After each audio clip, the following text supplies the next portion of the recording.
This week on Phantom Power Hour. I can only make your vocal so hot in that monitor. So which means you can only make your amp so hot on stage. Oh my gosh. Yeah, probably haven't thought about that for a hot minute. We made the mistake, and I'm sure there's a lot of performing musicians that made the same mistake of we tried to hit the road too soon. A couple different situations I can think of right up the bat. Thank you for tuning in, and hopefully this is going to be an educational moment for you.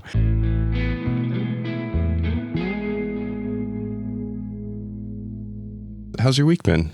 Good. Been good? It's been a full 7 days since I saw you last. Doesn't feel like it. It doesn't. It feels like I was just here yesterday. My wife's out on a business trip, so I'm like single parenting with a lot of help from grandparents and babysitters, but it's nice to have a partner helping.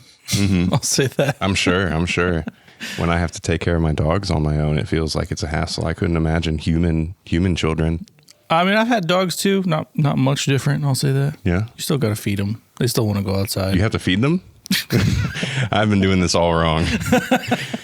That's not good. Somebody's going to clip that and say that I'm a dog abuser. And now PETA doesn't recommend the podcast. Oh, Great. That's no good.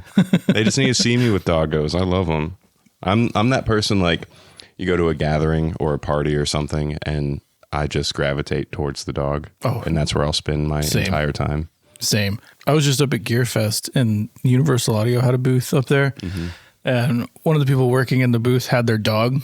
And I just was petting the dog the whole time. They were like talking about the mics. Like, okay, but the dog. But the dog, yeah. How does the dog fit into this pitch here? How does the mic sound on the dog? That's what I want to know. I know you have new pedals, but dog. What's the dog impedance level? There's a reverb tail joke in there somewhere. No, there's not. That would be a good one. Yeah, it wouldn't. Welcome. I feel like we need some kind of habitual, like, hello statement of some sort. I don't know what it would be. A hello statement? What do you mean? Just like welcome to the podcast. Welcome to the channel. Thank you for being here. We could say it just like that every time. Welcome to the channel. Welcome to channel. We don't have to think about that right here and right now. We could say we settled on Phantom Power Hour. That's true. And this is the first one on the new channel. Yep. So you might see like shorts and stuff on my channel just to kind of help get this one off the ground going. But I think it's going to live here for now. Yeah, that's the plan. Tell all your friends. Channel. Tell your friends where to find us. Yeah. And if you're a medium, tell your ghosts that they have good company over here. Ghost friends. I was going to say our like sign on, our hello statement. Just every week we each learn a different way to say hello in another language. That way. Ooh, I'm down. In a few weeks, our sign on is like half of the podcast. Takes us half an hour to get through them all. Oh, like you have to continue? Yeah, you have to add on. Oh, gosh. Like that old children's game of like you push the correct colored dots in the order, and every time you get it right, it adds another one. Oh, I'm down for learning other languages, but there's no way I'm going to remember it the whole time. I bet you would. What better way to learn it? That's just repetition. Holy cow. Over the course of like weeks? Exactly. No, that's not going to happen. Imagine a year into it. and we'd have to learn different ones, right? It's just the intro. Just the intro. See, if we do one a week, that'd be 104 different hello statements by the end of a year. That's a long time. That is a long time. And a lot of hellos. A lot of konnichiwas. We've got a few things that we've considered hitting on today. We could talk about kind of the whole debacle of, what's better, in-ears or wedges when you're playing live, whether as a player or if you're mixing a group. I know there's a few surface level, pretty apparent pros and cons from either perspective, but kind of just getting into the nitty gritty of what that means, especially if you're listening and you've never experienced in-ears, which is probably more likely than never experiencing monitors, right? But we can talk about anything you want, Jeremy. The in-ear thing, that's a big thing because I see it from two different perspectives, and I'd be interested to see your thoughts too.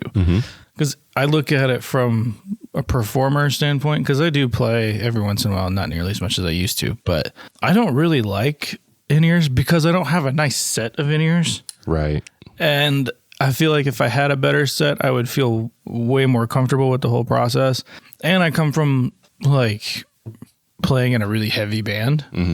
So, and I like that instant feedback of having the amp behind me, which you can still do with an in-ear setup. But from a musician standpoint, I don't really like them. I understand the benefit, and I realize that there's way more benefits and more things that you can allow the engineer to do and clean up the stage, give a better experience for the audience overall in a certain context. Like if you're talking like a very, very small bar show, maybe not, where there's not a whole lot of sound reinforcement anyway. But from the other side of it, from the engineer side, in-ears all the time. Yeah. I hate dealing with wedges. For sure. Can we get a clip? I would love to just clip to you playing one of your old shows, playing some heavy stuff. If you can find one. By the way, before I even knew you, I saw you and your old band play way back in the day, years ago. With Luke Fawcett and Nick Golder. Yeah. Yeah. Shout out to those guys. I haven't seen you guys in like 20 years. It's been a while. It's a song reference. It's a song reference. Yeah. So I also don't love in-ears, and I think that is going to be the commonality for a lot of players, especially. They can feel very artificial. It can get muddy very quickly in your ears, especially if you haven't invested in a good set. I had a good set at one point and then lost them, and then realized, if I'm going to invest in another good set, I really need to make sure I don't lose them. That's the other hard part. Like, I bought my wife a really nice set because she was doing more and more at church, and she lost him. It's like, great. Yeah. That's a tough pill to swallow. That's a bad time. But I've done some tours with the Wish.com variant of the Shure single driver in-ears. And let's be honest, man, it wasn't awful. I mean, they stayed in, the cables weren't detachable. I only spent $20. They ended up, the whole housing of the in-ears got crushed eventually, even in their case and stuff. But it lasted maybe a year and a half of touring and stuff. And that's not bad return on investment, though. Not at all. And I got them in the first place because I was in a pinch. I lost my good ones. I needed some. We were going on tour. And with the group that I was touring with at the time, we were required to have in-ear setups and stuff. We ran with tracks and all that business. And it sounded fine. Even as a bass player, like I know in the bass community, it's always like triple driver or die. You know, you want that more concise low end response, which, yes, if you got a very nice set of maybe West Tones or the legitimate Shures or any other brand, and you got... There's a ton. There are so many. Yeah.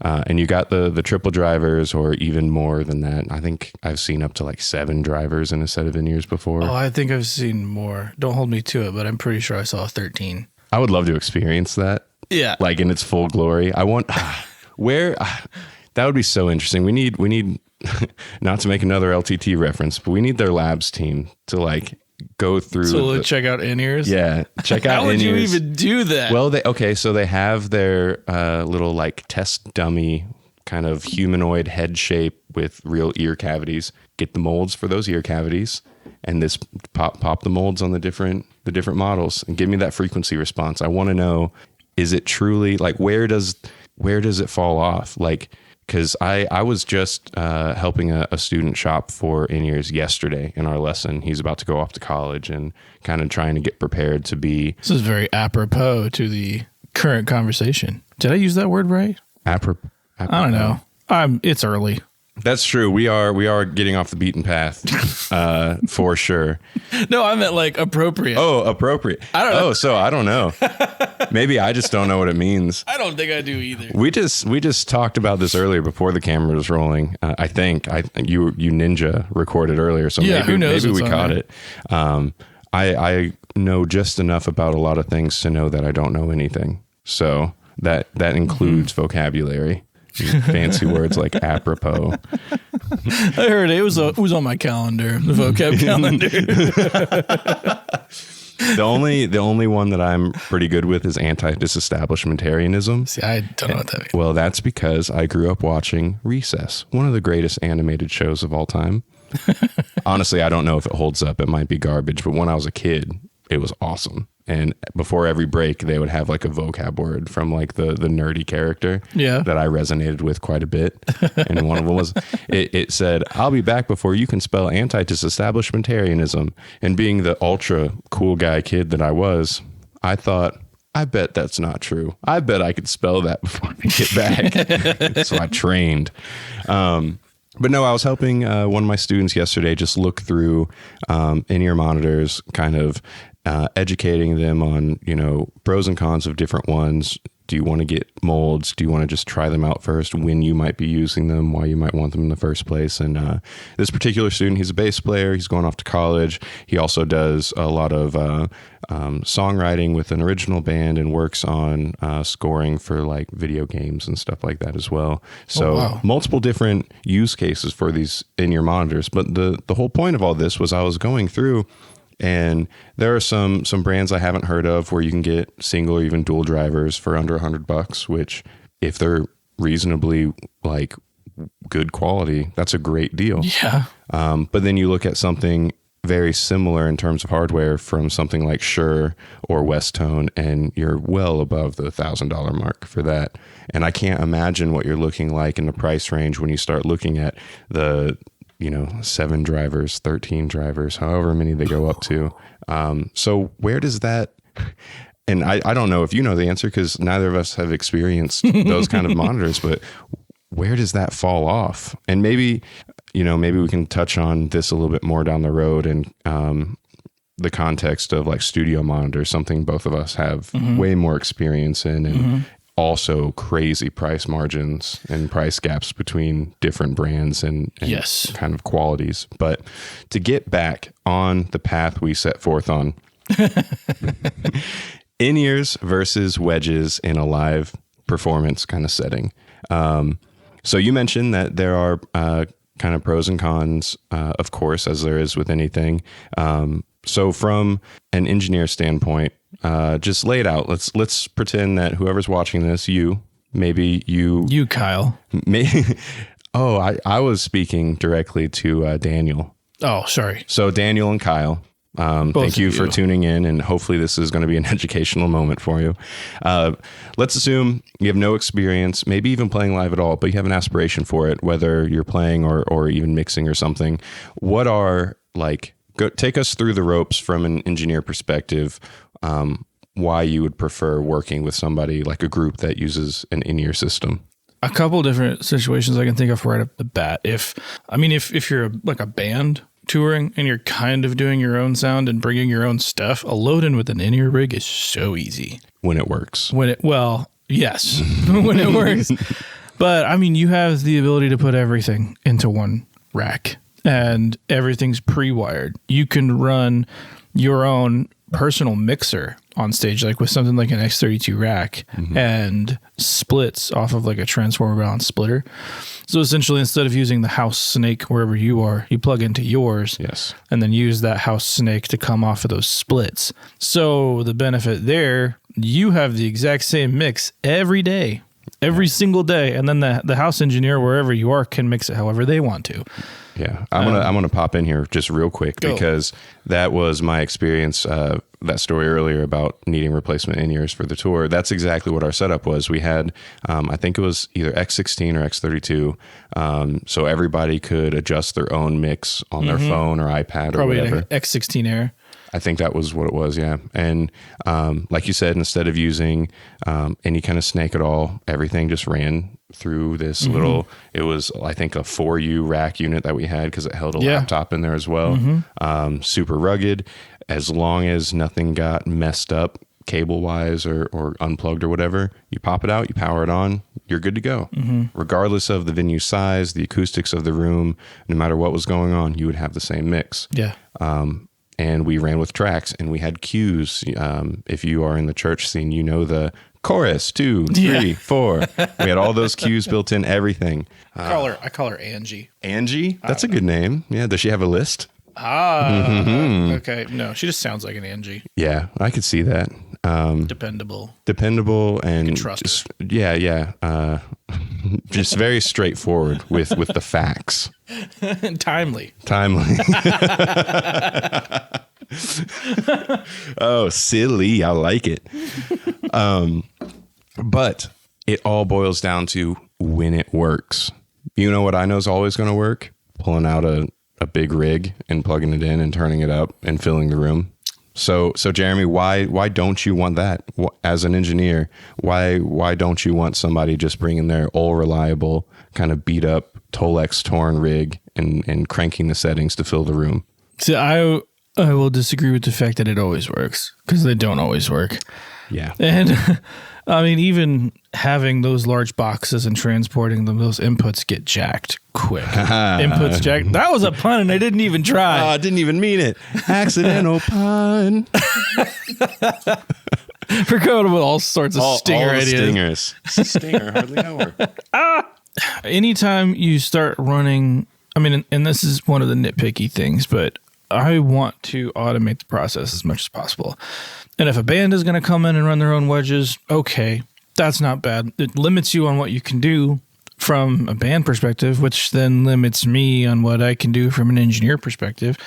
I can only make your vocal so hot in that monitor. So which means you can only make your amp so hot on stage, which means the drummer has to shift where they're playing and those amps have to point in a certain direction. Like, it starts to get, you're managing reflections and then how it sounds on stage as opposed to how it sounds in the audience.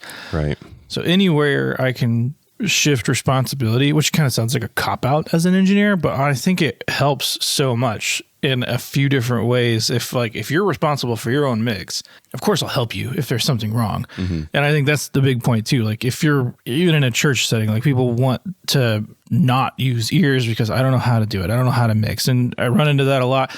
And that's a big topic probably for another discussion. Maybe it's here. I don't know. But there's a certain amount of responsibility that person then takes on themselves for their own mix and their own performance, because so much of what you hear is subjective. That'll affect your performance. That'll affect how I'm mixing you. And any ability to get that on you is beneficial to both of us, I think. Sure. Because you can get what you want faster. And I have the ability to push your vocal way louder in the house now because I don't have to worry about feedback as much. I still have to worry about it, but there's a whole lot of variables that aren't there anymore. And on a scale from 1 to 10, how frustrating is it when every other song the singer or guitarist walks up to the mic and says, "Hey, sound guy, can I get this change? Like, give me more of myself, or give me more bass in the monitors," or whatever the ask is. And that's assuming that they're being kind about it, which I know is I don't want to say rarely the case, but not very often the case. I remember playing back when I used to be in bands and you see other bands performing, and like, you would treat the sound guy like trash, which has always boggled my mind. That is the gatekeeper to reaching how good you can possibly sound in that room. Yeah. I mean, he could ruin your day. Yeah. And I remember after our first couple shows, we were having a setup one time. I was like, guys, I don't care if the show goes good or bad. I want this venue to be like, man, those guys were nice. Mm-hmm. Like, and we decided we were just going to be like angels to the sound guy or to the crew wherever we went. We probably weren't always perfect because we were teenagers, but if even recognizing that, I think, helped us a lot in a lot of different situations, because people would start doing us favors. Like, if we need something, hey, we got you. That's exactly it. Like, and so many other bands would just like destroy equipment or not be careful with the house stuff. And it's like, you guys aren't getting asked back. Exactly. Like, or you're risking your percentage of the door right now. Like, why? Maybe cut back to the previous episode, the hang factor. Be a good person. Oh, yeah. It's going to get you way further than if you put on an awesome show and can play guitar really well or sing really well. Yeah. Like, maybe short term, that seems like, that's going to get you the furthest, but you're going to be burning all the bridges. You're going to be playing the coolest venues. And then as soon as they realize that you're terrible to work with, you're never going to play there again. Especially if you're trying to build up your audience and build up kind of your name. That venue doesn't need you. Yeah. You need the venue. Yes. And so any like going out of your way to be rude or to disrespect equipment or just violate the people that are there trying to help you put on a good show, man, it's hard to really irk me, but that's one of the things that really gets under my skin. And it exists on every level. Yeah. Like, okay, if you're a local band thinking that dumping on the crew at the local place is going to give you clout, you're wrong. Your fans see that. I mean, it may be like, oh, you're cool in the moment. Like, oh, what are they doing? But long term, no one's going to work with you. The industry is stupid small. The more people I meet in the industry, I'm like, wait, you know this person and this person and this person, and you've already talked all about how you know me? Like, exactly. Okay, yeah, I better be a good dude.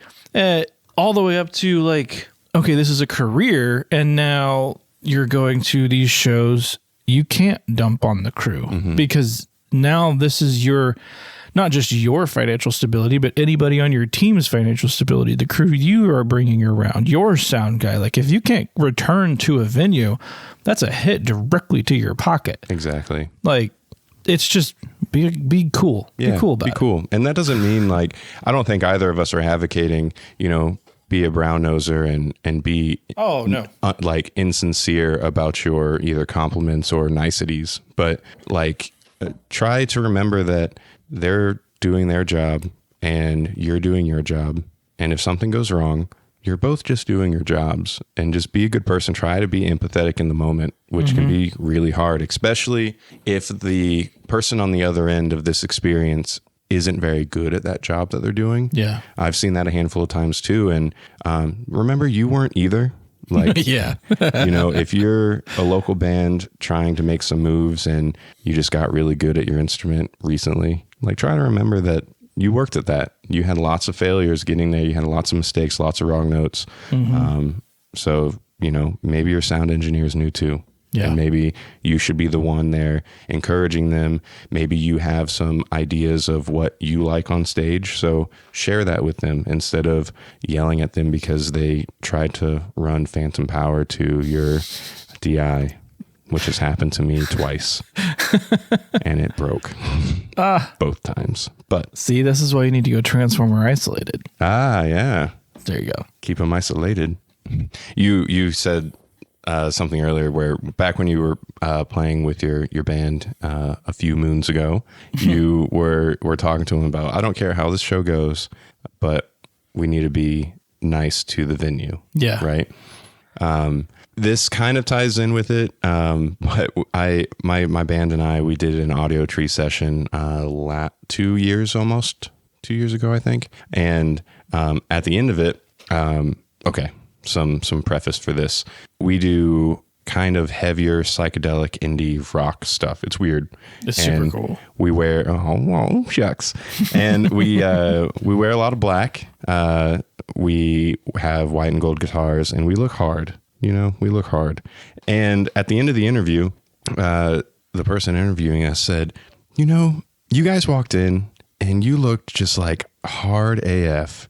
And then we got to talking, and you're just silly, sweet boys. Sweet boys. You know what is? It feels like such a fun compliment because we genuinely are. We make jokes all the time. We normally laugh about poop, all that kind of stuff. We're just silly boys. It's poop. What's not funny? Even saying it's funny. I have a 4-year-old. It's all poop right jokes. Now. Yeah, all poop all the time. Yeah. But we get that compliment quite a bit, and I take it as a compliment big time, because thankfully we all have that mindset of stuff can and will go wrong, and it's nobody's fault. And even if it is somebody's fault, like somebody pulls out the power to the board in the middle of the show or something super crazy and dumb like that, like that kind of stuff happens, and we've all done dumb stuff. One more band story, just so I can kind of be equal footing here about how we've done dumb stuff. A few years ago, we were playing the Mile of Music Festival in Wisconsin. One of the coolest things ever. If you're in the Midwest area, I believe it's every August or so in Appleton, Wisconsin. It is a mile-long strip. There are 70 venues set up. Some of them are bars and eateries. Some of them are outdoor stages and stuff. Whoa. They have usually around 200 bands come in that are all independent bands. So that's cool. It's very cool. They hire out sound engineers from, surrounding states that are all just like recommendations of the bands and other engineers and stuff. They put the bands up in the hotels in the middle of the city. You get free food all week. You get discounted drinks. You get other niceties from the shops and stuff. It is a fantastic, just dreamland experience, especially if you're a grungy touring band that has a, crappy van and you're used to dive bars. It is one of the best things, but I bring it up. We were playing at this place called Gibson Hall. Beautiful venue.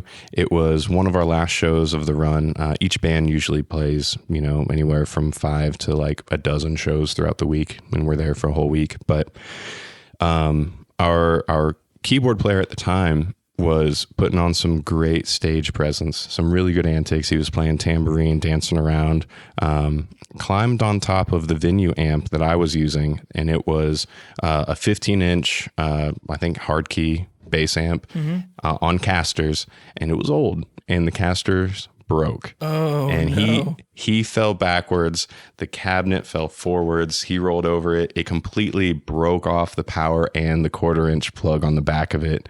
Oh. And, that just is my story about accidents happen, dumb stuff happens, and the venue could have been super mad at us. The engineer could have yelled at us. They could have shut down the show. They could have done a lot of things. But we were kind, super apologetic. They were understanding. And thankfully I had a DI on my board. So I just swapped the XLR in there and we kept going. But stuff happens, and you just got to be empathetic and considerate of people if you want to make a good impact in the community and kind of put your best foot forward. Speaking of community, that was the show you're just talking about. That sounds like did the city put that together? I believe it's put together by the city, in Appleton. And I didn't even touch on the best part, man. Like, people from all around the state that know about the festival, they come every year. They take vacation days to come to the festival, and they are the nicest people I have ever met. And people say that all the time, but you'll just be walking down the street and somebody will stop you and say, "Hey, I caught your guys' show earlier this morning. That was phenomenal. Where's your next set? Also, can I get you guys lunch or buy you a beer or something like that?" Like, and that's just everyone there. They're all there to have a good time. It's just excellent. And everybody that goes to the festival, not everybody, but there's always a huge team of volunteers. Anybody that's an artist that goes, you can get your ears molded for free because the local doctors there, they do dental checkups for free. They do massages for free. Yeah, they take care of us, man. It is unheard of. So that seems so forward thinking. Like, I feel like most cities would be like, why do we want to gather 200 bands? 200 bands. Why do we want to gather 200 independent bands that potentially nobody has ever heard of and organize all this stuff, put them up, do all this, but they're creating a destination for themselves. Yeah. That when you're looking at the overall investment of the whole thing is probably way less than a lot of other city development things that they could do. Oh, for sure. Yeah. And have a whole lot more impact directly on the economics of that location. Oh man, it's such a cool business idea because, like I said, you have the whole state flocking to that festival to Appleton. That's crazy. I think Appleton is like a college town, so that has some stuff going on year round, and some really cool music venues and things like that. But for that week, you've got every shopkeeper there, just crazy foot traffic in and out. People buying trinkets from their little like spiritual jewel shop, and then you can go and you can do a deprivation tank right next door between your sets and stuff, or between the bands that you want to go see. And there's music from, I think the earliest sets usually like 6 a.m., 7 a.m. The latest sets Holy like cow. 2 or 3 a.m. Holy cow. Just all day for the week. It's phenomenal. It's great. That's nuts. I don't think I want to see a show at 6, but hey, maybe it'd be awesome. I don't either. But a lot of that too, because you can have, solo acoustic singer-songwriters sitting in the cafes. So there's different that's a good point. There's different venues dedicated to different types of acts. They have, like I said earlier, big outdoor stages, and they have some more well-known independent artists. But they're still like, for example, Mike Maines and the Branches was there. Pretty well-known group, not maybe as huge as like Black Keys or something. You probably wouldn't see something like that there, but there's going to be something for everybody. They have doom metal. They have instrumental jam bands. They have so many awesome bands. By the way, Mike Maines slept on my couch once. Oh, yeah? Yeah. The first time I saw Mike Maines was at our alma mater down in that little basement venue. And the basement venue. Mocha Joe's. Oh my gosh. Yeah. Probably haven't thought about that for a hot minute. I'll be there next week running the camp that they're doing. But yeah, I saw Mike Maines once and I was hooked for years. We've been trying to line up a tour to go on the road with them and do some work. But that'd be cool. And when the end of the world happened, all those plans kind of got pushed on the back burner. But I love their stuff, man. I always have. Such a cool, super sweet guy too. Mm-hmm. But you mentioned Into the World, which it would be interesting to look at a case study on how like live performances and bands were doing before 2020 versus after, and like what booking looks like. What does income look like? Yeah, as I feel like in some ways it was awful to local music scenes, and this is complete conjecture on my part. So this could be throwing in those big words again. I hope I'm using them right. I really hope I'm using them right. That's very grandiloquent. Oh my. I know that one's right. I only know anti-disestablishmentarianism and it doesn't fit into this context. Well, I know what grandiloquent means only because it means you're using big words that you don't know what they mean. So I may be making all of this up, but there are some portions of the industry that seem healthier after.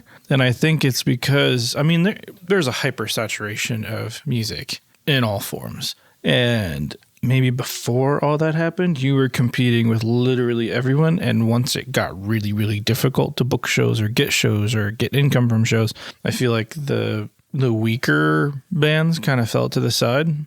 Or at least the less focused ones. Yeah. Because they had to come up with different ways to stay relevant in the moment. And then so it brought all those super creative individuals who maybe just didn't lean wholly on live shows, but could express themselves in like a number of different facets that now the industry, although I'm sure it's been kind of cut off at the knees a little bit, can be more healthy coming out of it. Mm-hmm. I don't know. So my perspective, before the pandemic started, full-time musician, still full-time musician, with the caveat of teaching. I know some people kind of look down on that for some weird reason, but we won't get into that just yet. Before the pandemic started, my band was on the up and up. We were doing a lot of really cool things, had some crazy good bookings in the works for 2020. And then it all grinded to a halt, which, of course, for everybody, just felt like the end times. Like, how are we going to recover from this? Is music coming back? All that kind of stuff going through everybody's heads. Our drummer now, he was a cruise line drummer doing that gig. And when the pandemic started, they just sent him home. It's like, sorry, no more job. You're just going home. Man. But we were able to really just kind of float on that silver lining of, hey, one of our best buddies is now back from sailing the ocean. He's an incredible drummer, awesome songwriter. We're bringing him back into the fold. We're going to keep our regular schedule, assuming like we were going to be gone for all these weekends on tour. We're just going to keep getting together. Everybody, stay safe, do all the checks and everything, wear the masks when we were still really trying to figure out what was going on. But we used that time to stay productive, and we wrote a whole album. And it was this really, honestly, I look back on it kind of wishing we could go through that type of experience again, minus all the, calamity going on. Right. But we would get together on a Thursday or Friday. We would write a song. Joshua, our lead vocalist and kind of main contributor to like the chordal songwriting portion of things. He just had a journal full of ideas that he was jotting down basically all day, it seemed like. And we would get together, and as a band, we would all write our parts, usually in a day or two. And then we would record a demo track in his living room. And then we just set it aside, and we just kept building stuff until we had this pile of tracks where now we get to go through and decide which ones we want to put more time and effort in. And by the end of the summer, we had an entire album done. That was our favorite thing that we had made up to that point, you know?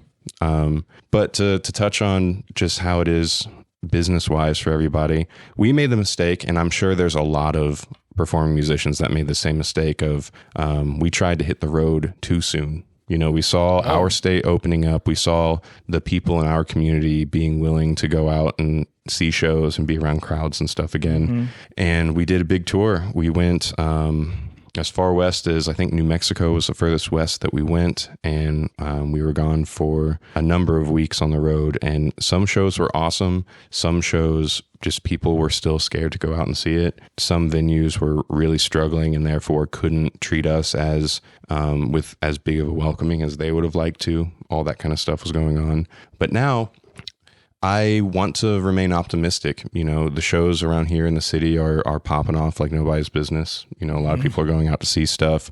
There have been some venues that shut down because they couldn't keep the bills being paid, you know, while things were shut down. And then when things did start to open back up, people weren't ready to go see those shows yet. But I'm hoping that as the pendulum swings, it kind of is a wide blanket of benefit for most people, whether you're a show goer or a performer or, you know, you're the house engineer for a venue or something. I like to hope that because there was so little opportunity for people to go out and experience live music, that they're much more into it now. But I don't really know because that's not my perspective. I'm always the one that's kind of walking up on stage, you know? The interesting thing I saw during that time was I weirdly stayed very busy. You take all the precautions that you can and whatnot, but it seemed like, I mean, you give people time and a little bit of financial assistance, and what are they doing? The ones who are mildly creative went and created. Yes. And it seems like all this, which kind of turns back around to a point that pisses me off a little bit. But so everybody saw the value of art and creativity and what that can do to your mindset and your mental health and all of that. But on the other hand, now that we're kind of on the other side of it, I don't know if you can officially say that or not, but I think it has been an official statement. So, well, all that and everybody discovering their creative side, super awesome. But then we're right back to the same discussion of like, and maybe this is getting me because I have kids in school, but like how there's such a devaluation of art and expression and all this stuff in the education system as a whole. It's like, well, wait a minute, you just went through this. Right. And in some cases, it's the same individuals that I've worked with that I see posting about it. Like, well, we don't need art in class. Like, you were just in here. STEM, baby. Like, STEM. That is an odd kind of paradox that does seem pretty prevalent. Of so many people were rightfully discouraged by not being able to experience art in the same way, whether it's visual art, music, or anything else. Couldn't go to the movies, you couldn't go to a gallery, you couldn't go to a live show. And I think it wore down the psyche of just everybody. And now, just like you said, there's, whether it's, trying to adjust funds for education or just willing to spend the ticket price and suffer the inflation of seeing a local band of like, oh, I don't want to pay $15 for the door cover. Let's find another venue that, maybe they don't have a band. Maybe it's karaoke night there, but we don't have to pay to get in, or it's only $5 to get in there, It can definitely be discouraging. But that's like what I was saying. I hope that pendulum is still swinging back and forth. And I hope that we land somewhere where people are appreciating what the creatives are investing their time into. And I hope that the creatives are in a place where it is being rightfully kind of monetized for them. Yeah, that's the tough part. Because then can you create even when it's non-monetizable, or you're heading to the portion of where it may potentially be monetizable in the future? Because even coming out of an experience like that, it seems like even the ones who think they aren't are creative. Like it seems like there's a part, this is getting deep now. Like we're getting deep. Deep thoughts. But it seems like everybody, regardless of skill level, has like that yearn to be creative on some level. Yeah. And it seems like the one who are hyper against it are kind of like unnaturally fighting that tendency, or in a way like their frustration and like self-imposed anxiety is their form of creativity in some weird way. Interesting. Like, yeah. Like when you start to look at it through that lens, it's like you're really stretching to make this certain thing like upset you. Yeah. And I see that no differently than somebody who could sit down and write a song. Like you're just serving different emotions. Yeah. But you're tapping into that same portion of you. I could also see that, being willing to stretch so far to be upset about something being stemmed from kind of like what you were saying. Like it seems like almost everyone does have this creative energy of some sort that they could either pursue or kind of push down, right? Just for maybe it's not the logical move, or too much self-doubt, or whatever the case may be. But let's say they tried and either they didn't stick with it long enough to get good, or they didn't have the kind of due diligence to keep pushing forward when it mattered the most. And now they're angry at the people who are doing it. Like to me, when I see, maybe it's like comments online for, somebody posting a reel of them doing a guitar solo or something. And like, why would anybody invest any energy in being negative towards that? It's this kid who's learning how to play guitar, obviously working at getting better, and just wants to kind of show that. And you're going to show up and, criticize his tone, or he missed a note or played the riff wrong or something like that. Like, where's that coming from? Is it because you tried and you didn't get to that point that you now see this person at, and now you're upset? And it's upsetting. But that is always my favorite response to comments like that on even some of my videos are, who hurt you? Exactly. Like, who hurt you? And a lot of people, okay, man? A lot of people are just hurting themselves, man. We're staying deep. We got deep and we're staying deep. Stop hurting yourself. All right. You're going to play a wrong note. You're going to mess up. That's part of getting better. We're going to have some dumb videos maybe. Yeah. The first one was so lighthearted, and this one's a little getting deep. This one's in the wading pool. That's because we did this one in the morning.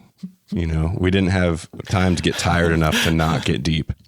Yeah, my son did not sleep last night, so I'm going on very little sleep. So maybe I'm just naturally there. I'm naturally at a dark place. We're in the same position because my fur children did not sleep last night. What happened last night? Our neighbor's dog was outside, and he is such a sweet little pit bull, man. But he was outside just barking at shadows and ghosts. And so every few minutes, it seemed like my dogs were just riling up the bed, kind of doing their kind of half barks, and jumping off the bed, checking the window, and then getting back in bed all night long. So maybe it's the sleep deprivation that's getting us to that point. You know what? That's okay. That's okay. We're just who we are, and you're who you are. So I realized that this timeline of conversation has gone in a much different direction, but I did want to kind of loop all the way back to the monitors versus in-ears, because we spent a lot of time talking about the pros of in-ears and why it would be beneficial from either a touring musician standpoint, engineer standpoint.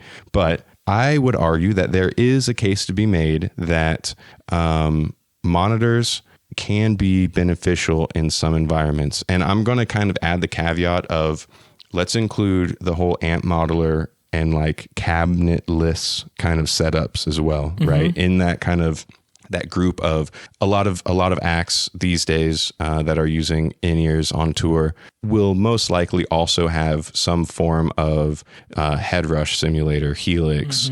Maybe they run everything as a plugin in Ableton or something like that, right? Yeah. And like the only thing physically making noise on stage is the drums. Correct. Yeah. Yeah. So from your perspective, let's talk to the people about maybe why you wouldn't want to work in that context unless you have the highest quality sound system to push the sound, you know? Yeah, that's a tough one. If as I'm looking at it through the point of view where I would be engineering the show, so if I have any amount of control, like the system's going to be decent. Fair. And being a guitar player, I kind of know how to treat those types of signals. Mm-hmm. And as a player, I mean, I have a ton of amps here. I have a ton of cabs. I love amps and cabs, but when I go out and play, I don't take them. I take my Kemper. Yeah. Which now I kind of want a Tonex because it's so small. Dude, those things. I fully plan on checking one of those out in a lot more detail. I've been messing with the software-based version quite a bit, and the intro to this podcast, the little like 6-second snippet, was recorded using the Tonex and Amplitude kind of modeling software. So I don't know, if you have a very keen ear for amps versus amp modelers, maybe give that a listen again and see what your ear thinks. But I thought it sounded great. I like the tones; they were fun. But yeah, so you take the Kemper if you do any playing, yeah. And so I guess where my head's at is, let's assume, you know, there's a lot more people playing dingy dive bars than there are playing very nice stages with great setups. Mm-hmm. So let's assume that there's this band and they are some, you know, Polyphia 2.0 using modeled. Listen, I'm ready for that band. If you're that band, come my way. I'm all for it. But let's say they're still making their start. They're doing the dive bar circuits, and they're using the modelers, and they don't have on-stage sound. From my perspective, sometimes a room needs to be filled with volume from the stage. Yeah. And it can, even in like bigger venues, it can sometimes lose some of that kind of genuine feel from the audience perspective. Mm-hmm. Even if it does kind of, you know, maybe there's some feedback every once in a while, or the guitars sound a little bit thin because you're pushing them through the cab so much or something, but something about it just feels really nice. Now I might be biased because I'm on stage a lot and I absolutely love feeling the air move behind me. Oh yeah. I think, well, there's definitely some truth to that. I mean, most stages, especially around here, like where a lot of them are old construction, like they were created to amplify, and I come at this, I'm not a what would it be, like an audio architect? Yeah, I'm not, I know a little bit of audio. I don't know physics, but I know enough to know most of those venues were created to amplify sound on their own. Right. So we come along with like a modern approach of let's throw a line array at this, or let's throw a super nice, super clean PA at this and put it in front of that stage. Now that stage, like you're still going to get sound reinforcement, but it's not the way that room was intended to work. Yeah. And even in smaller places like bars, I can think about a couple places that I've played where, like, yeah, you're just backed into a corner. Yes, and that all those frequencies are just bouncing right around you while you're on stage. But and then it kind of has to come from the corner, and you're not going to put the mains behind you. No. So in that certain situation, I've played some places where they did the setup that way. Oof. Yes. Yeah, there's no hope for that. Zero hope. Why is it feeding back? But it's tough because you can approach it any number of ways and no way is incorrect. Right. It's just how many variables do you want to have controllable and repeatable, and how many things do you want to be able to respond to whatever environment that you're going into. And the ultimate flexibility may be touring with in-ears, having the ability to run like active cabs on stage where needed, and even still, you can still get it done with a pretty small rack and have it fit in a very small trailer. And just have like a nice quality power monitor if you're running any kind of modeler amp or something. Yeah. I mean, Seymour Duncan makes one that's like stupid small and can power like an entire cab all on its own. That's great. Yeah. I mean, you could tour with a pedal-sized amp like a Tonex or anything. The Quilters are kind of one of the coolest, they're not modelers, but they have like that's like an analog circuit, right? Yeah, amp in a box, but it can power a cabinet type of deal. Okay, I've never played with most of those. One thing I did play with a simplifier, and it like blew me away. Oh yeah, those things are stupid light, and I'm like, this shouldn't work the way it does. Anyway, that's a tangent.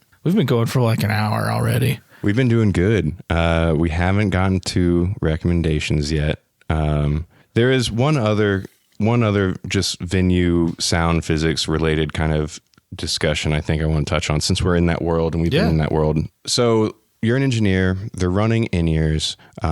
Let's say that they have regular cabinets and amps, no modeling stuff or anything. Or if they do have modeling stuff, they still have sound coming out of their cabinets, right? Mm-hmm. Because they're in-ears and they have this repeatable setup and sound in their ears consistently, they're going to be much less likely as players to adjust their tone to the room, because that's going to change the tone in their ears. Especially, you're a guitar player, you're going to be miking your cab still, but now that's being sent to your ears, or you're a bass player, DI out of either a pedal or the back of your bass head or something. Yeah. So, and I guess I don't know the answer to this, honestly. But if you're the engineer for that style of group, do you still kind of make suggestions on stage tone as it bleeds into the audience? Mm-hmm. Is there any tone sculpting that you would suggest? Especially like maybe it's a hollow stage, maybe they are in a shell, maybe you have a really reflective room, stuff like that. Is that still going to be something that you kind of bring up? I mean, there's only so much you can do when a band's either going to listen to you or they're not. For sure. And especially like being a guitar player, I wouldn't want somebody to tell me how to set up my stuff. So I'm going to more approach it like, well, let's move it here. Let's point it here. Mm-hmm. Let's put this in front of it so you can hear it, but maybe it's helping out this other thing. So I'm not really ever going to tell somebody to change their tone unless it's like asinine. Mm-hmm. And it's really like just abrasive to bass the point. Turned up to 10, oh my treble gosh. Turned down to 1. Yeah. Or just a gnarly, like busted speaker in a cab, which happens a lot. Yeah. But there's whole lines of pedals based off of that idea. Yeah. Having a broken speaker. Yeah. Well, like in a situation like that, like you kind of get to the point where hopefully like you're a Goldilocks of a band, like you would listen to the room and respond. And in that situation, like the band's going to do the work. So I would want them to hear themselves the best way possible. So, and this is a very one-sided conversation, but I would most of the time side shoot amps that way so that they can get the best out of their own stuff. It would kind of force them to turn down a little bit, which could be a good thing, especially in a smaller venue. I have one venue in my head that I'm not even going to say because nobody would know what it is, but like I side shoot in that place all the time. Mm-hmm. And it does force bands to like turn down and mix themselves, which ultimately makes the job super easy. For sure. So like there's nothing against having on-stage stuff. It's just, is the band disciplined enough and forward thinking enough to make those changes on their own? And if they are, oh yeah, let's go on stage, because there's so much more opportunity for responsiveness and like playing into the moment that way. There are more variables and a longer setup time. So then it kind of depends. Are you looking at it from like a tour manager's perspective where it's like, let's go. Right. We need it repeatable. Or is it a 5-band bill and you're just doing set swaps between every band? 20-minute set, 5-minute turnaround. Like there's a lot to think about. And I don't think any one of them is correct. It's just different. But in every regard, it's what's your audience? What's the room doing? Like read the space. What's right for the space? And if you can put that above your tone or that above the need to be, no, this is my sound. This is how I run this amp. I have the lines drawn on my dials. Like this is what it has to be. Like you're in a different space. Can you set that aside and do what's right for this space and for your band in this situation? So yeah, I like all that. And at the end of the day, make music you love, play music you love, and try to make it sound as good as you can. Yeah, I'll get behind that. So what's some music you've been loving lately, Jeremy? Either artist, band, album, song? What have you been listening to? Actually, let me look. Okay. Let me look. Yeah, take a quick look-see. You showed me something the other day, the last time I was here. I don't remember the artist. It was like more modern, pop-oriented stuff. KDA? Yeah, man, that was good. I was on a big KDA train for a long time, and if it's not music that I listen to a lot, but those mixes are insane. If you're listening to KDA, there's like a couple songs like Pop Stars or More. Very, very pop. Like, I don't know if it's technically K-pop, maybe, but the mixes on those things are nuts. And I've learned a lot just listening to those, like, for vocal production stuff, because there is a whole lot happening. Like, if you critically listen to those and get past like the shiny pop facade, and it's very produced. But if you can get past that and look at what's happening, you really learn some cool mixing tricks. I just go listen to it. And if you can find it, there's also like some studio acapella versions. Oh, no way. There's some ones that aren't as good that other people put out, but there's like actual studio acapellas, and you hear the mix and then what they're doing under the vocal that you don't really perceive in the mix itself, but you're like, whoa, that's how they did that. Super cool stuff. So is there a specific album or track? That way, you know, when I can throw a link in the description for them to go check it out. Pop Stars is one. That's like their first one they put out, or More is that's the one I listen to a lot. A lot of cool vocal stuff happening. And if you can find the studio acapella one, check that out. Yeah. My, I guess, kind of recommendation, or just something I've been really into lately. I know he's a name that's kind of been blowing up for a while online. I think Rick Beato just did an interview with him recently, but Julian Lage, he's a guitar player. I've been getting just deeper and deeper into understanding tone from a guitar perspective and all the little nuances. And Julian is maybe my favorite guitar player right now. Just everything coming from his fingers and how articulate his ideas are. And it feels like every single note that he plays is with complete intent. So he has an album that I really love, Tributary, I believe is what it's called. How do you spell this dude's name? Julian, Julian, Lage, Lage. Oh yeah. I'll show you this one specific video when we're done with this if you have a hot second. But what I would recommend, definitely check out the albums, but where I feel like Julian and his band really shine is the live context. So all of his, I think every track from that album, they also have a live take, if not every track, then some of the singles. So I believe the single is also called Tributary, but there's a YouTube just live take of that. That is, every time I listen to it, I get goosebumps. It is so, so good. If you're into checking any of that stuff out, I'll put the links down in the description. If you're into this podcast, hopefully you hit that like and subscribe button. Can I give one that I actually like? Oh, yeah. Because the KDA is like a production one. Yes, please. Well, one that I really like. I don't know that their music exists anywhere outside of YouTube, and I think it was just done as like a marketing thing for another company. But Gem is the band's name. And they have a bunch of different songs, but it's basically the bass player from Dirty Loops. Oh, yeah. Matt Gartzka on drums, and then some crazy virtuoso on keys. And it's... Oh, man. It's nuts. How did that fly under my radar? Oh, I think I may have shown it to you before, but I cannot stop listening to this band. And they have like a criminally low view count. So it's like, it's insane. Man. I'll send it to you. Click that. It's insane. All right. Definitely be linking to all those down there then. You got anything else to say, Jeremy, before we sign off of here? No. We had some phantom power. Well, actually not. We're on dynamic mics. That's true. Oh, man. Already misrepresenting the brand. I have a ghost, so that's almost a phantom. Well, thanks for watching. Thanks for checking out the new channel. Make sure you hit that like button and subscribe button for all the future episodes. And we'll see you next time. See you guys.